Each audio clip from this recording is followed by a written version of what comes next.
The first thing Eleanor Hartley saw wasn't the vast land or the broken house. It was the man on the porch who looked like he'd already lost everything worth saving. And she wondered, just for a heartbeat, whether she was too late. What she didn't know was that before the week ended, 6 pairs of small hands and a man with shadows in his eyes would change her life forever. For one breathless moment. She paused, her worn boots crunching against the hardened dirt.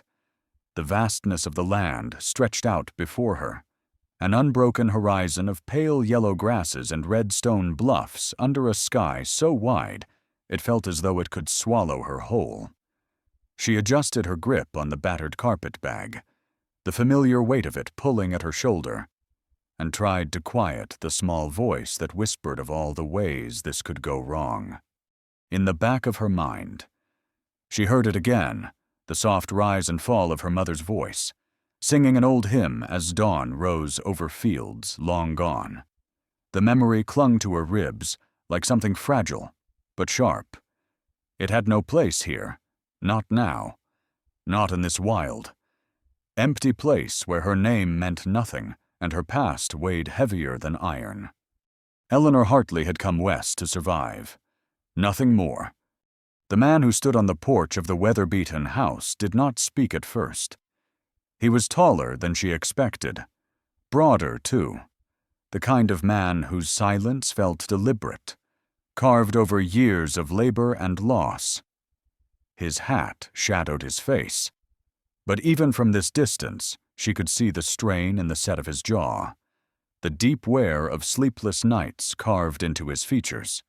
His hands, rough and calloused, rested at his sides, the stillness of him somehow louder than any greeting. She cleared her throat. "Eleanor Hartley," she said, her voice steady, though her palms were slick inside her gloves. "Widowed 2 years this autumn. I cook, I clean. I don't abide laziness, nor sass. You said 6 daughters. I brought extra flour." A flicker, something not quite recognition, but understanding crossed his face. He nodded once. "Colt Brannock," he said. The words rough as unpolished timber. "The house is yonder. Room past the pantry. Girls sleep in the loft. I sleep on the porch most nights." It wasn't an invitation. It was simple fact. Eleanor stepped forward without waiting for more. The carpetbag thudded against her leg as she moved, boots striking dirt with a purpose she hadn't felt in months. She passed him with the barest nod, the faint scent of leather and smoke clinging to the air around him. The house was worse than she expected. The timber slats groaned under the weight of years and weather. A porch sagged along one side where the nails had loosened in the wind. The windows were streaked with dust, but beneath the neglect, there was something enduring, something that had not yet given up entirely. She set down her bag and took in the details: 6 pairs of small shoes lined up crookedly by the door, the thin curl of chimney smoke, the muffled sound of voices soft, uncertain. A flash of movement caught her eye. A girl, around 10 or 11, peered from behind a porch beam, her chin smeared with what looked like blackberry jam, her eyes far too large for her narrow face locked on Eleanor's for half a breath before she ducked away, vanishing like a prairie hare into hiding. Without thinking, Eleanor lifted a hand in an awkward half-salute. The girl did not return. Inside. The house smelled of burnt flour and milk gone sour. The table bore the scars of years' knife marks, ink stains, gouges where a child's fork had bitten too deep. The hearth was cold. Eleanor set her bag down with a quiet sigh and rolled up her sleeves. She was not here to ask permission. "I'll make supper," she said. A voice sharp. Brittle answered from the stairs. "Don't bother." Eleanor turned. Another girl stood at the top of the steps, arms folded tight across her chest. She looked to be about 13, older than the others, with eyes that held something hard and defensive that spoke of a life spent watching things fall apart. Eleanor met the child's stare without flinching. "We ain't hungry," the girl said flatly. Eleanor said nothing. She moved to the small root cellar near the back, found potatoes shriveled but salvageable, onions soft but still sweet beneath the skin. She worked without hurry, without wasted motion, by dusk. The scent of stew filled the air, thick with herbs she'd carried from her old life in a cracked tin. Bread rising on the hearthstone. Wild honey drizzled into tea, though none of them asked for it. They gathered at the table in silence. Colt sat at the far end, his knife sliding through bread in measured, mechanical rhythm. The girls ate without conversation, their glances flickering between him and this strange new woman, as though uncertain whether the rules of the house had changed or simply paused. The smallest one, barely more than a toddler, kept glancing up. Eleanor caught the child's gaze only once, offering the faintest of smiles.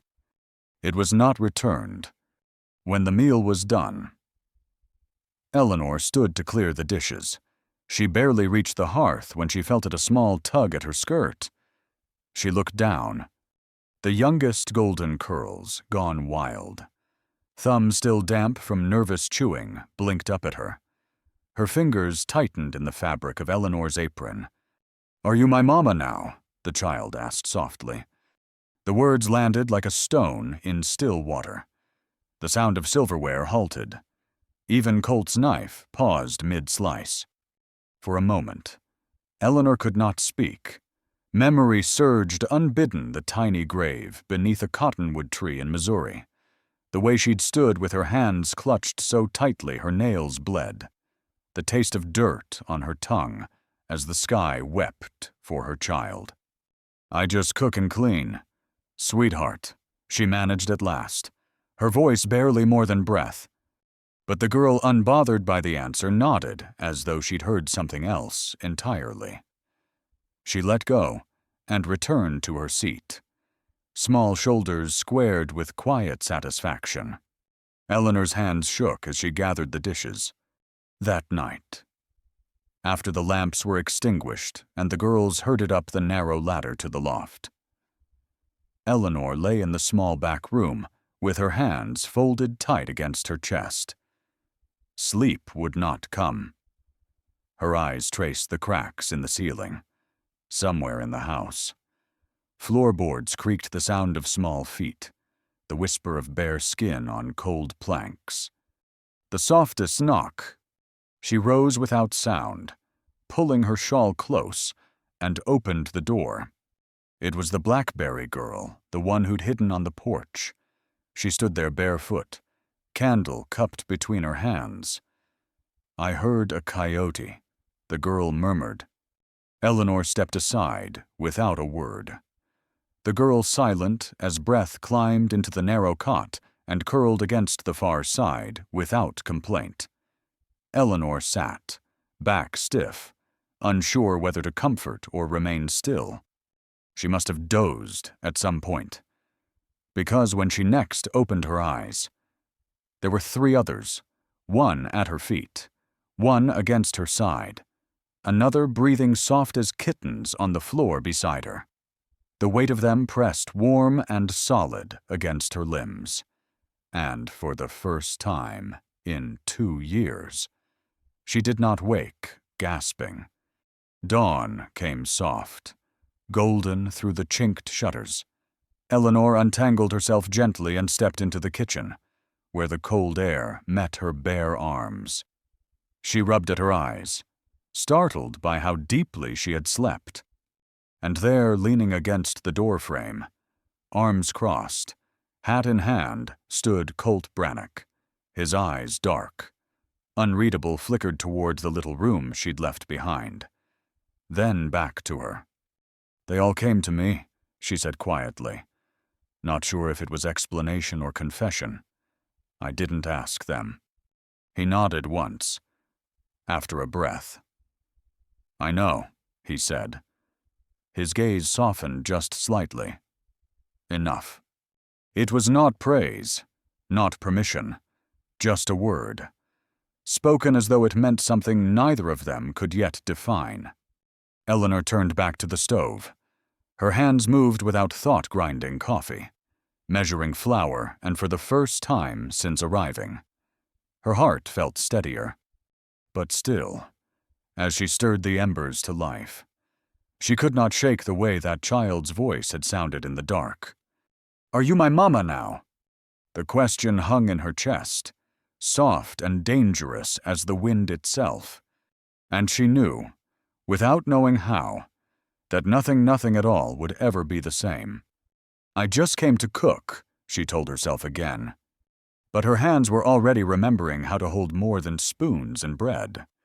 She would carry them, whether she meant to or not. And beyond the window, the sky stretched endless, pale as bone.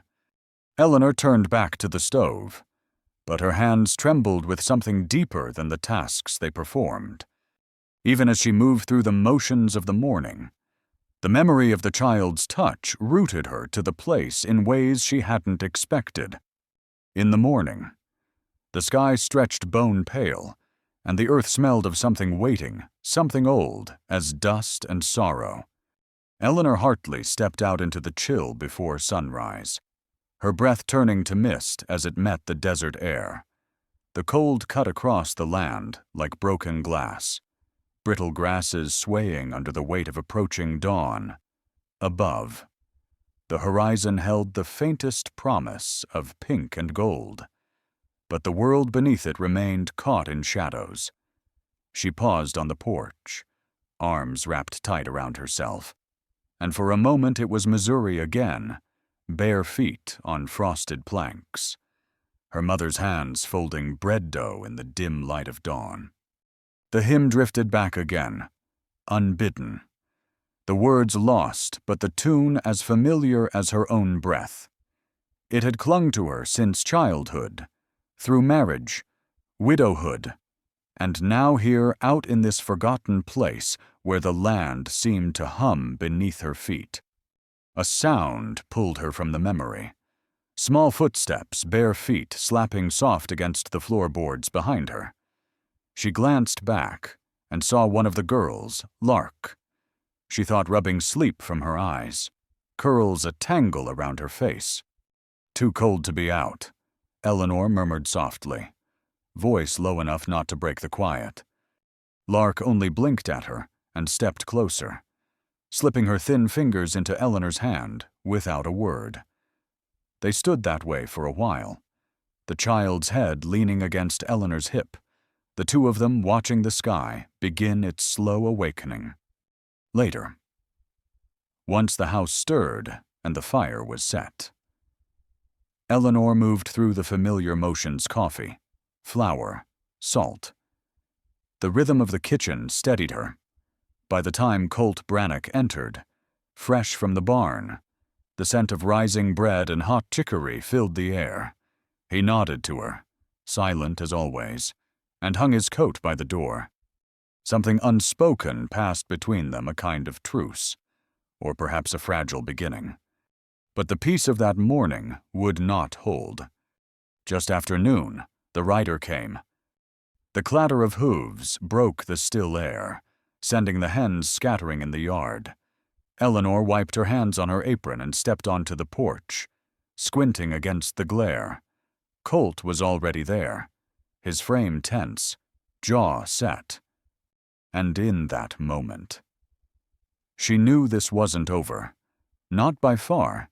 Somewhere in the distance, the wind shifted, carrying with it the first breath of a storm that neither of them could yet name.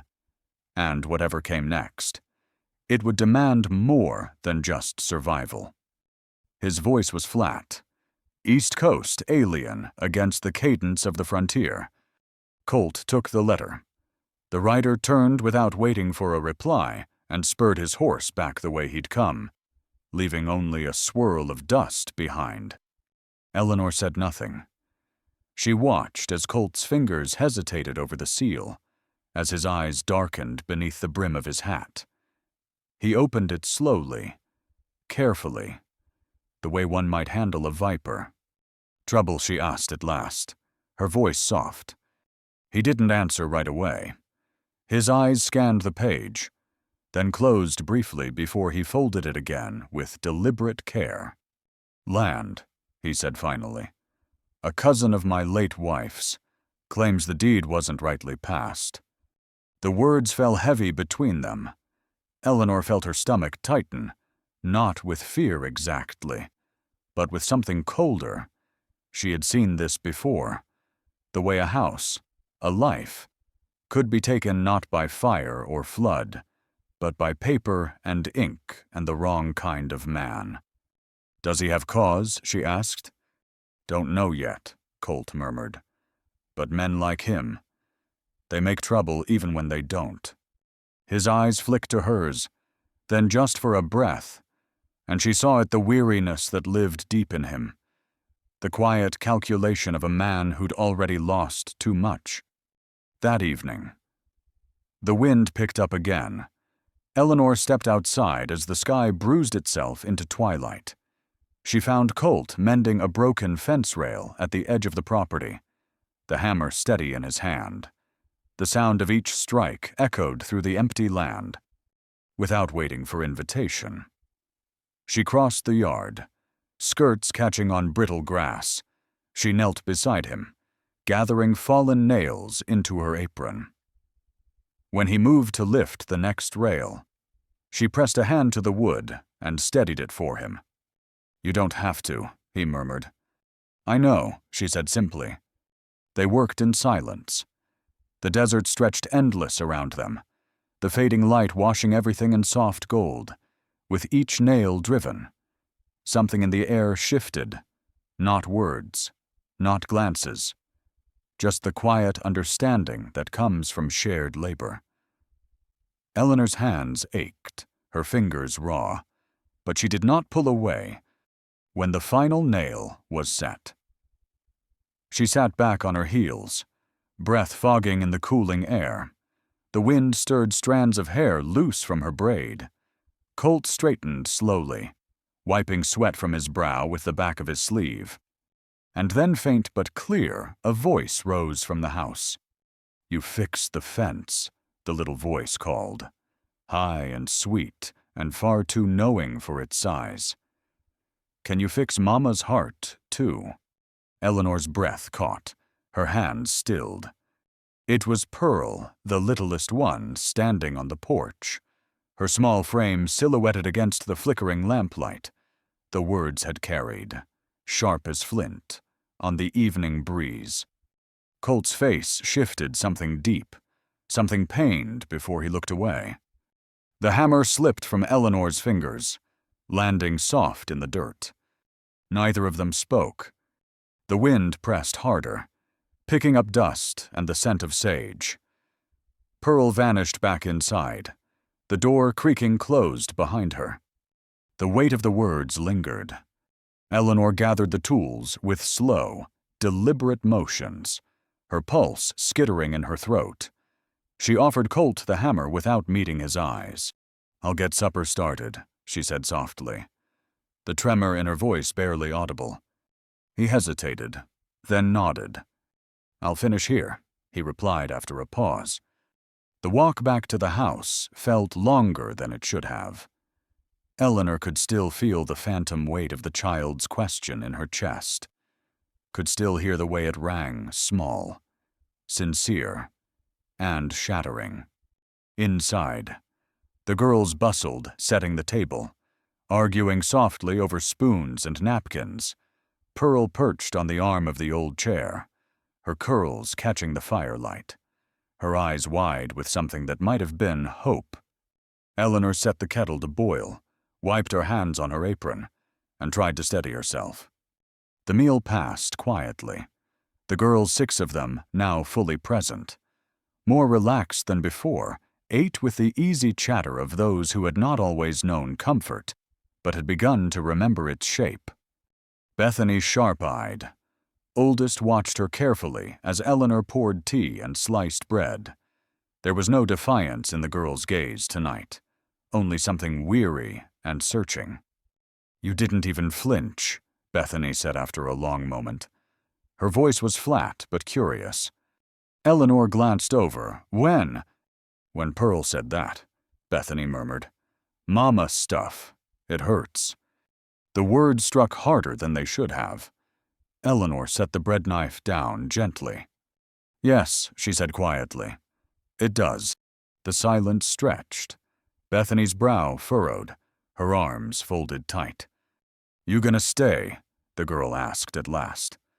Voice stripped of challenge. Eleanor looked at her. Truly. Looked at her. Then at the younger girls huddled close. At the fire. At the walls of the house that had once felt hollow, but now pulsed with soft noise. Breath. Warmth. "I don't plan to leave," she said. Bethany exhaled, shoulders sagging as if she'd been holding her breath too long. "Good," she said simply. "We're tired of women who leave." The door creaked open, then Colt, stepping inside. His coat dusted with wind-blown dirt. The lines of his face drawn tight, but not sharp. His eyes swept the room, pausing briefly on Eleanor. On the girls, and for the first time since she'd arrived. His shoulders did not look quite so heavy. "Storm's not done," he said quietly, glancing toward the dark sky beyond the window. "But the fence will hold." Eleanor nodded. She moved to the stove, checked the stew, and set out bowls without asking. "Supper in 10, she said. He nodded back. No words of thanks, but something passed between them, steady, worn, but warmer. The wind howled against the eaves as the family fractured, but still standing, gathered around the table once more. But in Eleanor's chest, the echo of Pearl's words still pulsed, sharp and impossible to forget. "I just came to cook," she told herself again. But the warmth of small hands, the sound of children's laughter, and the quiet steadiness of Colt's presence chipped away at that belief. Breath by breath. She wasn't ready to name it yet, but something was changing. Colt's hand brushed past hers as he reached for the ladle. He didn't look at her. He didn't need to. And somewhere outside, the wind kept its secrets. Colt doesn't speak. The hammer drops. The wind stirs. And Eleanor feels for the first time in years not quite alone in the world. The storm came without warning, rolling black and furious over the red hills, like grief given shape and sound. It started with the wind, low at first, a murmur along the edges of the house, then rising moaning through the broken fence posts, rattling the tin patches on the barn roof. Eleanor Hartley stood at the kitchen window as the first heavy drops splattered against the glass, her hands still damp from washing the supper dishes. The air had felt wrong all afternoon, close and thick, but this was something else entirely. She pressed her palm flat to the glass, watching the sky split with lightning. A memory flickered in the back of her mind. Another storm. Years ago. In another lifetime. The way the air smelled of wet dirt and panic. The way the wind keened like a living thing. And the way loss, when it came fast and without mercy. She shook the thought away, but it clung to her like a burr. Behind her. The girls' voices carried uneasy laughter, whispers of nerves. The youngest, Pearl, clutched a ragged blanket, her thumb drifting to her mouth the way small children do when fear creeps under their skin. Bethany, ever the eldest, tried to sound brave but kept glancing toward the windows. Colt Brannock came in from the porch just as the wind knocked a loose shutter hard against the wall. His coat dripped mud and rainwater. He shrugged it off without a word, hanging it on the crooked peg by the door. but the tightness in his face said more than words could have. "Barn doors won't hold," he muttered, his voice low, rough as the wind itself. Eleanor wiped her hands on her apron, already moving before she thought better of it. "I'll help." He hesitated. His eyes, dark and worn, met hers across the flickering lamplight. "Best stay inside," he said softly. "Storm's bad." She stepped past him, gathering her shawl from the hook. "I've seen storms before." A beat of silence. Then he nodded just once and pushed open the door. The rain hit like a curtain, cold and sharp. The yard was chaos wind tearing through the laundry lines, loose boards slapping, chickens shrieking as they huddled beneath the porch. She pulled the shawl tighter, head bowed, and followed Colt through the muck to the barn. It wasn't courage, she told herself. It was necessity, but necessity could still tremble, could still burn. And her heart pounded harder than any thunder. But even necessity has a heartbeat. And hers thundered louder than the wind. The barn doors bucked against the wind, one hinge already half ripped free. Together, without speaking. They worked, Colt gripping the rope, Eleanor bracing her weight against the wood as he tied fast the battered door. The wind screamed in their ears, rain soaked through to her bones, her fingers, numb with cold. Fumbled over the knots, but she did not stop. Lightning flared, white and savage, illuminating Colt's face jaw clenched, eyes fixed on the task, his breath rising in ragged clouds. For one long moment, the sky held them in its burning gaze. Then darkness returned. When the last knot was secure, they both stood gasping, breathless, soaked, hands slick with mud and rope fibers. The barn shuddered, but held. Eleanor let her head drop, rain streaming down her cheeks, her heart pounding not from fear, but from something deeper. She could feel Colt's eyes on her, feel the space between them tighten like drawn wire. "You ought to be inside," he said quietly. "Almost lost in the wind." "Not without you," she answered, her voice barely more than breath. He didn't reply, not with words. Instead, his hand calloused, trembling slightly, reached out. He brushed a sodden curl from her face, the touch achingly gentle despite the storm raging around them. The weight of it, the softness. The hesitation broke something in her. "Stay," he whispered, the word barely audible, just one word, but it held everything. Her breath caught. She stepped forward, her brow resting against his chest, the thunder above them rumbling like distant drums. His hand hovered at her back, not pulling her close, not pushing her away, just there, uncertain, but real. For a moment, they stood that way, two people stripped down by wind and grief and time, two broken things holding each other up beneath a bruised sky. The first shiver broke her stillness. Eleanor pulled back, blinking rain from her eyes. "We need to get inside."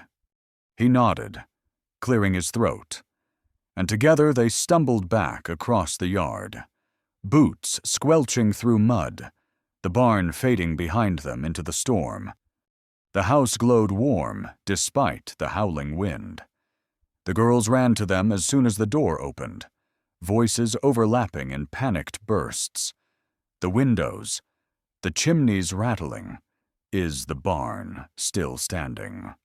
Eleanor dropped to her knees on the rug, pulling Pearl into her arms, soothing the child's sobs with soft murmurs.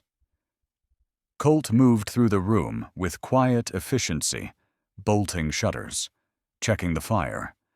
The tension in his shoulders didn't ease, but his movements were sure, practiced. The girl's fear began to settle, the sharp edges softening into exhaustion. The storm howled louder still.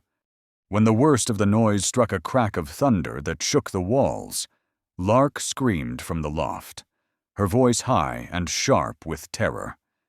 Eleanor was on her feet before Colt even reached the stairs, her skirts tangling as she climbed the ladder. "It's all right," she murmured, gathering the trembling child into her arms. "It's just noise, just the sky stomping its boots. That's all." "Is it mad?" Lark whimpered. "No, sweetheart," Eleanor soothed. "Just loud. Loud doesn't mean angry." One by one. The other girls drifted down from the loft, drawn by fear and by the steady, low hum of Eleanor's voice, without prompting. They gathered on the floor around her. Tess curled into her side. Ivy clutched her doll. Bethany, too old to admit she was afraid, sat stiffly but close. And through it all, Eleanor kept singing soft, tuneless words from a hymn she barely remembered, the sound of it enough to ease the trembling limbs around her. The thunder rolled on, the wind pressed against the walls. But within the house, there was warmth, there was breath, there was the steady beat of human hearts refusing to break. She did not see Colt return to the porch, but she heard the soft creak of the door as he stepped out into the night. The sound of boots on wood swallowed quickly by the wind. She did not follow. She stayed, her arms full of children, her voice a fragile shield against the storm. Hours passed before the worst of it moved on, before the wind faded to whispers, and the rain slowed to a soft patter on the roof. The girls, one by one, drifted into sleep, their breathing evening out, their small fingers still clutching at her skirts and sleeves. Eleanor remained awake long after, her eyes fixed on the dark beyond the window. Her body ached, her heart ached more. And somewhere deep within her, something shifted.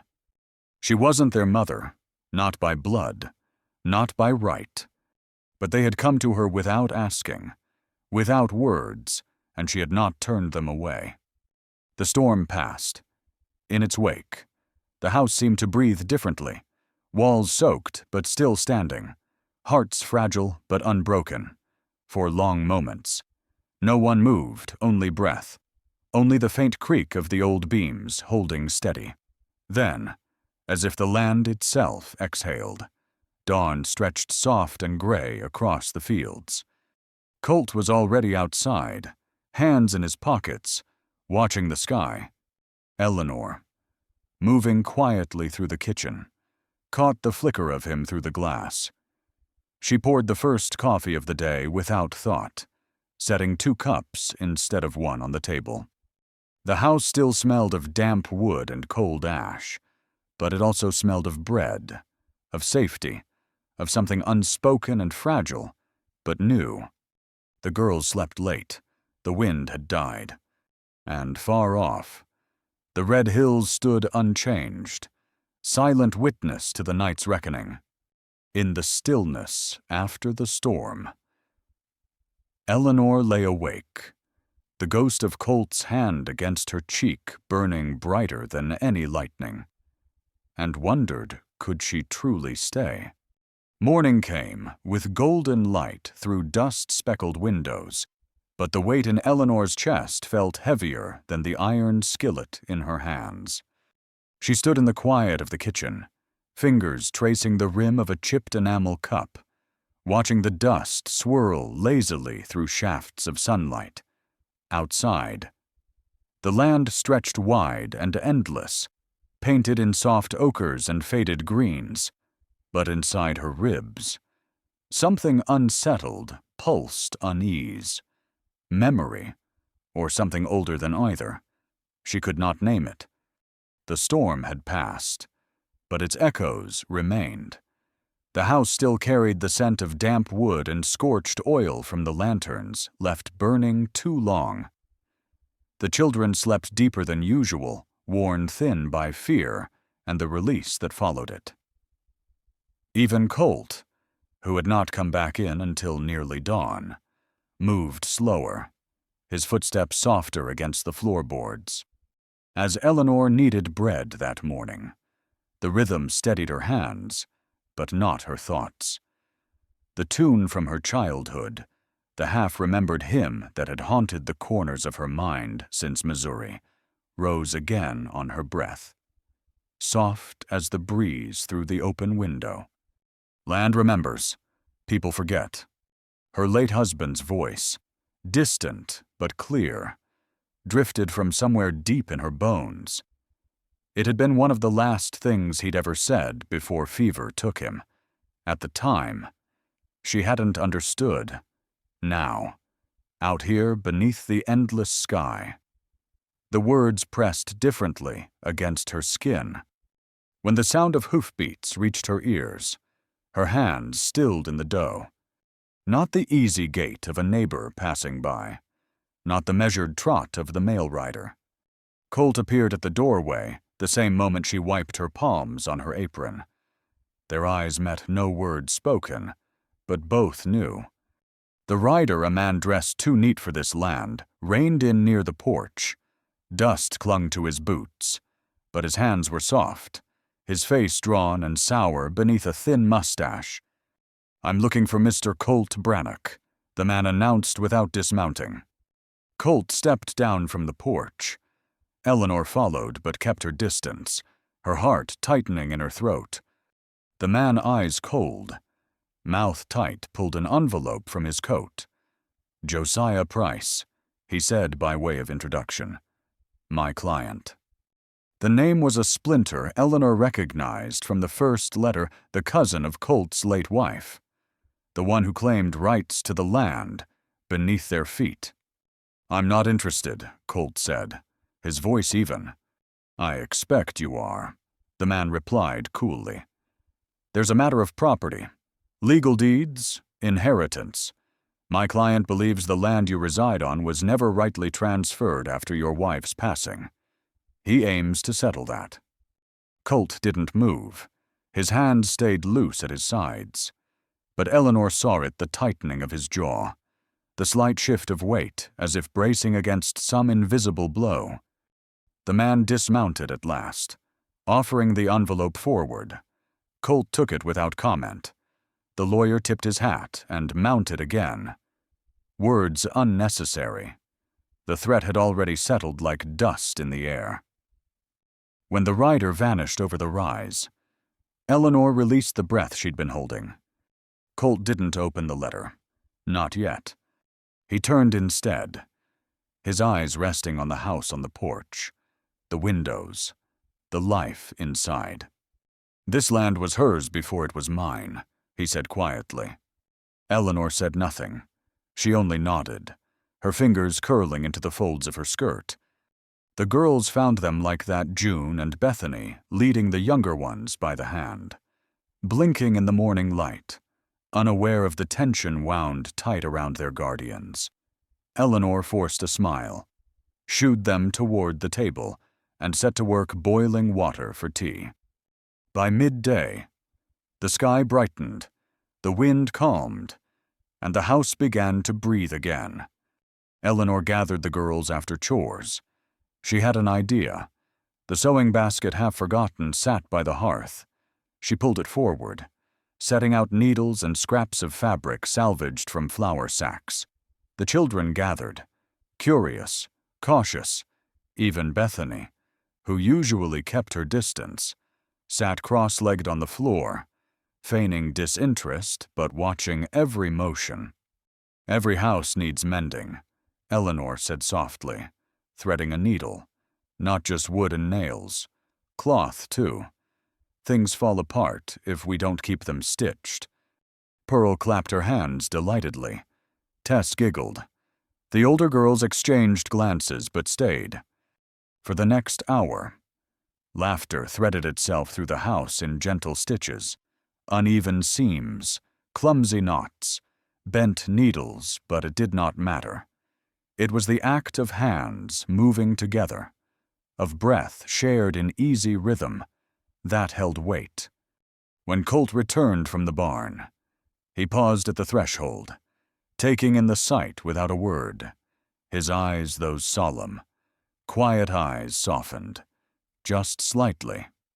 Later, as the sun dipped, Eleanor found him outside near the old fence line, the envelope still unopened in his hand. Without asking, she joined him. He offered her the letter. "You might as well know," he murmured. Her fingers brushed his as she took it. The seal cracked easily. The words were as expected, formal, cold, legal. Josiah Price claimed rights, threatened action, suggested amicable resolution that was anything but. Eleanor read silently, her eyes narrowing. "He's bluffing," she said at last. "Men like this, they bank on fear." Colt's lips twitched half a smile, almost bitter.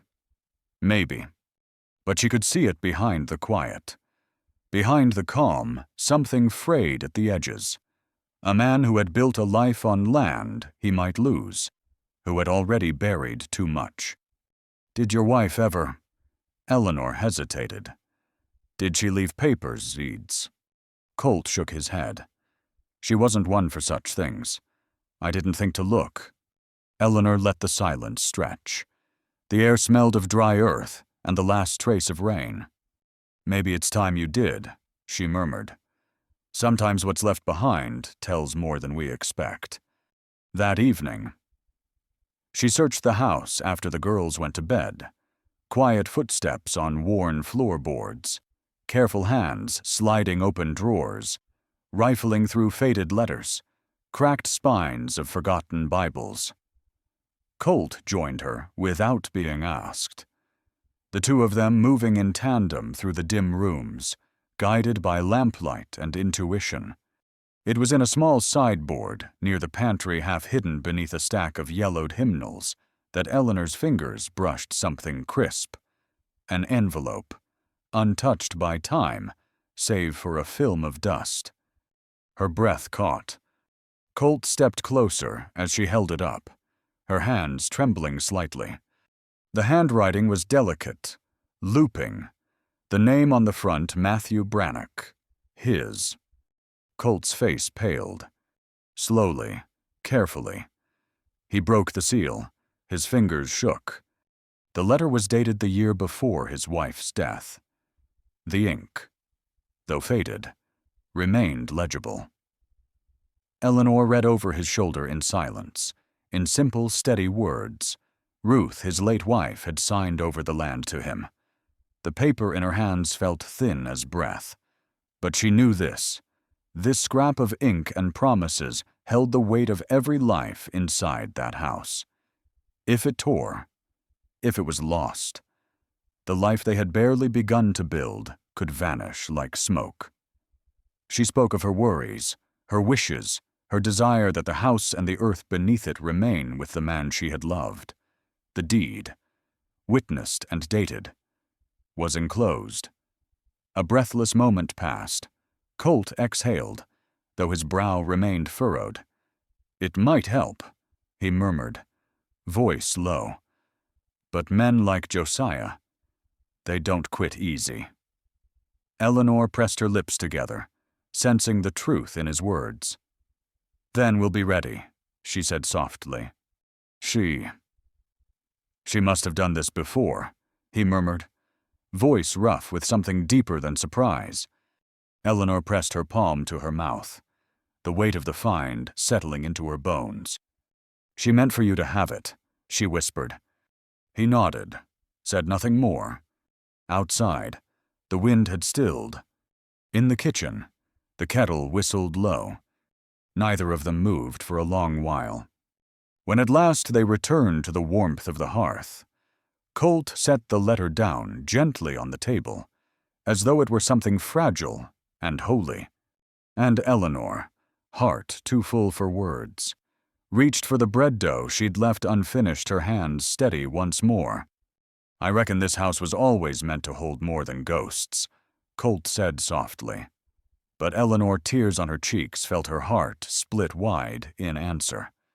Under the old crabapple tree, where petals fell like whispers, The town's quietest wedding took place, watched only by the sky and 6 beaming girls. The morning had broken soft and gold, the kind of dawn that made the land look gentler than it was. Eleanor Hartley stood by the washstand, her fingers smoothing the creases from the simple calico dress Bethany had helped stitch, her breath catching each time she caught her own reflection in the cracked mirror. There was no veil, no lace, no fine silk, just the worn, familiar fabric and the quiet weight of what was to come. Her fingertips brushed the carved spoon Colt had left on the table that morning, her name etched along its handle. A small thing, handmade. But it struck her deeper than gold ever could have. She slid it into the pocket of her apron without thinking, her heart tightening in her chest. The girls fluttered about the house like doves in spring. June braided Tess's hair, while Mercy tried her best to keep the younger ones from dirtying their hems. Even Bethany, who so often held herself apart, was soft-eyed and careful, her voice gentle as she tied Lark's sash. Outside, Colt waited beneath the crabapple tree. The blossoms, white and heavy, drifted on the breeze petals catching in his dark hair, clinging to his sleeves. His hands were clasped behind his back, his boots freshly polished but still dusty from the land he'd never truly left. The preacher, an old man with kind eyes and a voice that rasped like dry leaves, stood beside him, a worn Bible clutched in his gnarled hands. His wife, cradling a fiddle with cracked varnish, lifted the bow and played something soft and unhurried as Eleanor stepped through the doorway. The walk from the house to the tree felt longer than it should have. Her breath was shallow, her heart knocking hard against her ribs. The girls followed behind, skirts brushing the grass, hands clutching wildflowers picked from the edge of the fence. Colt's eyes met hers as she reached him. And in that moment, the noise of the world seemed to fall away. The preacher spoke simply, no grand words, no ornament, just 2 people, worn by time and loss, standing side by side beneath a sky too wide to hold their names. Eleanor's hands didn't tremble when Colt placed the ring, his mother's, smooth with age, onto her finger. She whispered her vows with a steadiness she hadn't known she possessed. He did the same, voice low but certain. The girls, standing close, watched with wide eyes, their hands clasped together, faces glowing with something more than joy, something like safety. When the preacher finally said the words that made it real, Colt didn't hesitate. He leaned forward, brushed his lips to hers in the gentlest of kisses, brief but certain. The girls shrieked with laughter, and even Eleanor's breath caught on something like disbelief. They stood there for a moment longer, petals still falling, the wind light against their faces. And for the first time since she had come west, Eleanor felt the ache in her chest ease, not vanish, but shift, soften, settle. Back at the house, the table had been set with care-white cloth, chipped plates polished to their best shine. A pie baked the night before sat cooling by the window. The girls bustled with excitement, giggling, their voices overlapping. Colt carved the roast with deliberate hands. Eleanor poured coffee, her fingers brushing his as he passed her the knife. Each motion, each glance, stitched something small and quiet between them, a rhythm both new and familiar. For a few precious hours, the world seemed whole, but the knock came late in the afternoon, sharp and insistent, like the echo of a forgotten bell. Colt's expression shifted as he stepped onto the porch. Eleanor followed, her breath catching as she spotted the figure in the distance, another rider. this one wearing the dark coat of town folk, papers tucked beneath his arm. The man dismounted with the stiff precision of someone not used to the saddle. His boots barely touched the dust before he spoke. "Mr. Brannock," he said with a nod. "I'm sent from Mr. Josiah Price, a lawyer out of Prescott's drawn up new papers." Colt's face remained still. "What's the claim?" The man's lips thinned. "He says the prior matter the letter may not hold under county scrutiny. He's petitioned the territorial office. He means to push this." Eleanor's stomach turned cold. The man offered the envelope with no ceremony. "I'm just the messenger." Colt took it. The man tipped his hat, turned, and rode away without looking back. Inside the house, laughter still rang. The girls chasing one another through the parlor, oblivious. Eleanor exhaled slowly. "What does it mean?" Colt's thumb ran over the edge of the envelope, his jaw tight. "It means it isn't over." She felt the truth of it settle into her bones. That night, after the girls were asleep, Eleanor sat on the edge of the bed, the lamplight low, the paper still unopened on the table. Colt stood by the window, arms folded, his face in shadow. "We'll find a way," she murmured. He didn't speak for a long time. When he finally did, his voice was quiet but steady. "I won't let them take it. I won't let them take you." Her breath caught, her fingers curling in her lap. He turned then, his eyes soft but fierce. "We built this. It's ours." She rose, crossed the room, and took his hand. The window rattled softly with the night wind, the house creaking in its bones. Eleanor felt the weight of the land beneath her feet, the warmth of his hand in hers. And for a moment, her heart steadied. But the shadow of the letter remained. Eleanor felt Colt's hand steady on her back as the lawyer rode off, but the shadow he left behind was longer than the setting sun. In the hush before dawn, with the first light brushing the red hills, Eleanor stood at the threshold of a house no longer silent. The old boards creaked under her bare feet as she stepped onto the porch. The weight of her shawl clutched around her shoulders. She breathed deep, filling her lungs with the sharp scent of mesquite and cooling earth, the soft hush of wind in the grass. The house behind her, still asleep, held a different kind of stillness.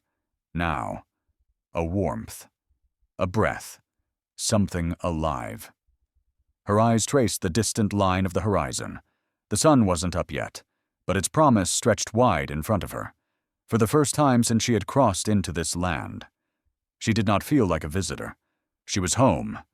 The words, unspoken, caught in her chest. A quiet shuffle of boots drew her glance sideways. Colt Brannock emerged from the barn path, wiping his hands on a rag. The letter still weighed in both their minds, but he offered her a faint nod, the barest curve of his lips softening the tired lines of his face. "Coffee's near done," she murmured, voice low in the cool air. He stepped up beside her, leaned against the porch rail, and for a while they stood without speaking, just breathing in the dawn. But the weight hadn't lifted, not truly. The girls woke late, their footsteps soft on the stairs, their voices hushed as though they, too, felt the fragile spell that hung over the house. Breakfast was quieter than usual, laughter gentler.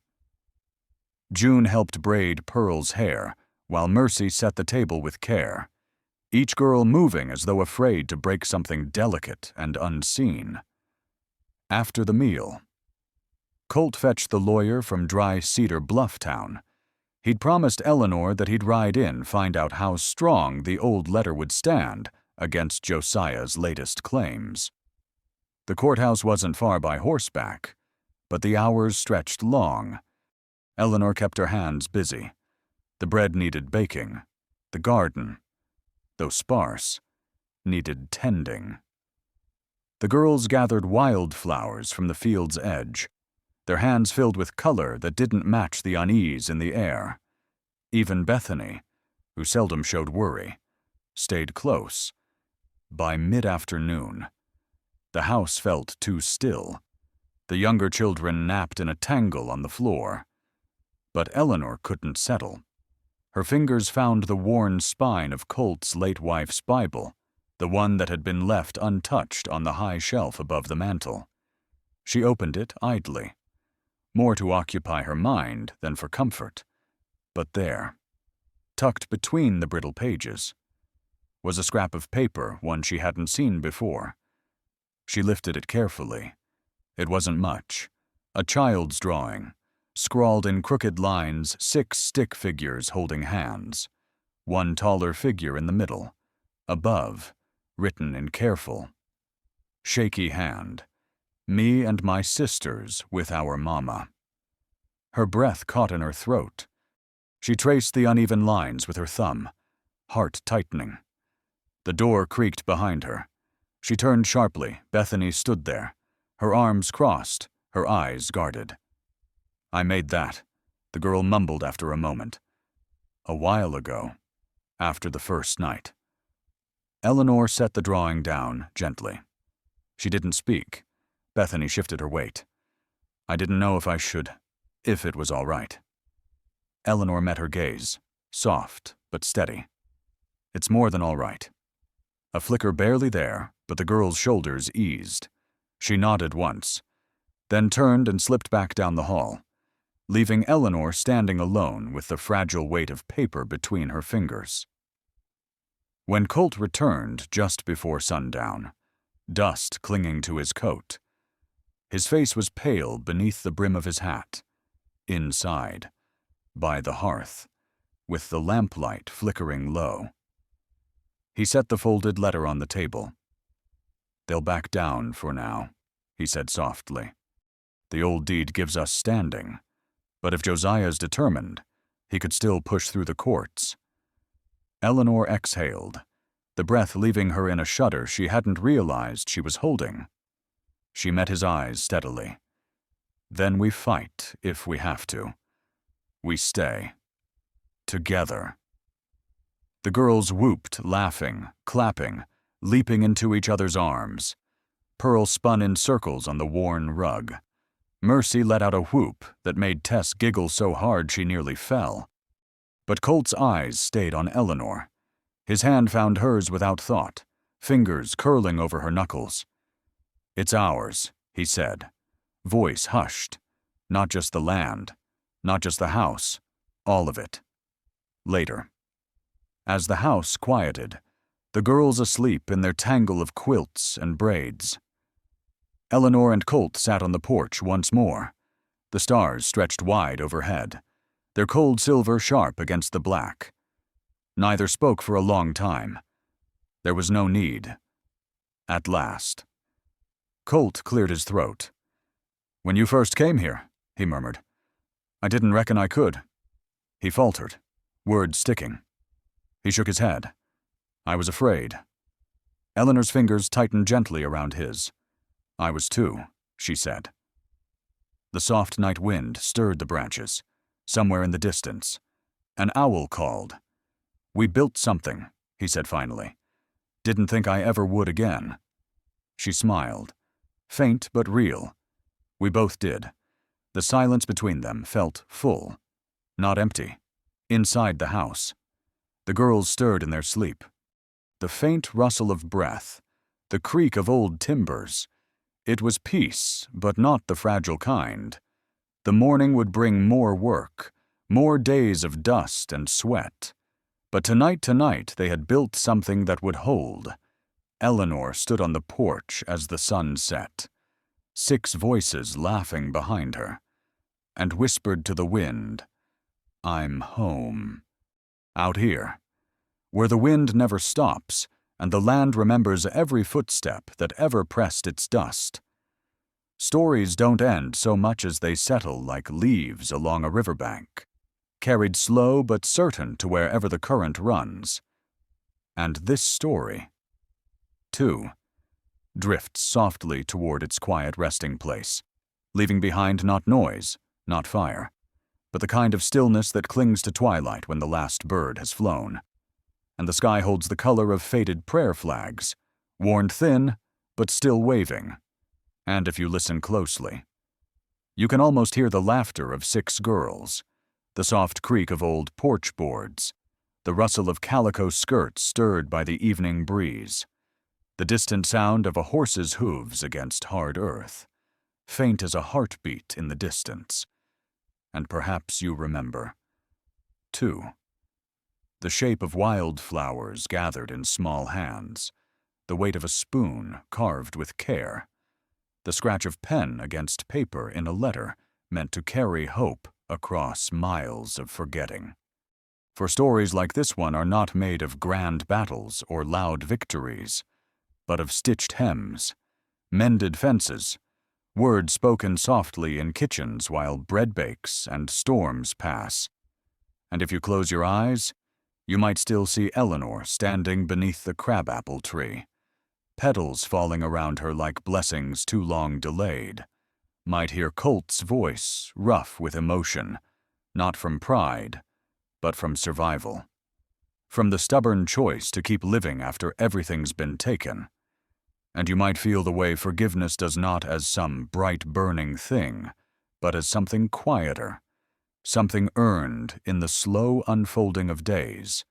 Because in the end, it's not the land that saves us, but the hands we choose to take, and the promises we dare to keep. And this was always a story about honor, the kind buried deep but never truly lost, about how sometimes a stranger with broken hands can heal not just a home, but the very soul of it, about how justice may come late, may come limping, weathered, almost too slow, but still comes if someone keeps the flame lit. And that the truth, the kind that matters, doesn't always need to be shouted or written down in bold. Sometimes it's enough that one heart remembers it and refuses to let it die. Because there are women like Eleanor forgotten by the world, overlooked by the winds of history who rise anyway, who bake the bread, hold the trembling hands, plant the seeds of goodness they may never live to harvest, but plant them just the same. And there are men like Colt, worn and weathered, who learn that a heart broken once can still hold light again, if only they dare to open the door. And there are children frightened, grieving, abandoned, who find that family isn't always what you're born into, but what you choose. And as the wind sighs across the empty plains and the dusk lays its long shadows across the land, one can almost feel those truths settle deep in the soil, as real as stone and as fragile as breath. And so this story leaves you not with the clamor of endings, but with the soft weight of peace hard-earned, with the knowing that kindness is never wasted, no matter how small, that every mended hem, every gentle hand stretched across a divide, carries more power than any gun or gold. And perhaps as you sit there now, listening to the last notes of this tale fade like distant hoofbeats, something stirs in you too, a memory, a regret, or maybe just the quiet wish to be a little kinder, to carry someone else's weight for a while, to plant something that might outlive you. And if you've felt even the barest flicker of that in your heart, then the story has done its work. And if somewhere in the back of your mind you believe, as I still do, that honor though buried can rise again, that justice matters even when it comes late, that the smallest hands can rebuild what the world broke, then I ask you, softly as a breath, to leave a sign, to mark this moment however you wish, even just by typing one so that others know you passed this way and felt what I felt. And if you'd care to hear another story, carried by the winds, another tale of the Old West, where humanity is never quite lost, then I welcome you to the campfire of words we call West Wind Whispers, where no one is forgotten. And the next story is always just over the next ridge, waiting for the right ears to hear it. And so I'll leave you here, beneath the painted sky, with the wind in your hair, the weight of the past resting lighter on your shoulders, and the soft promise that no matter how far you've come, or how many storms you've weathered, there is still a place at the table, still a hand to steady yours, still a story worth telling, and always, always a light left on in the dark.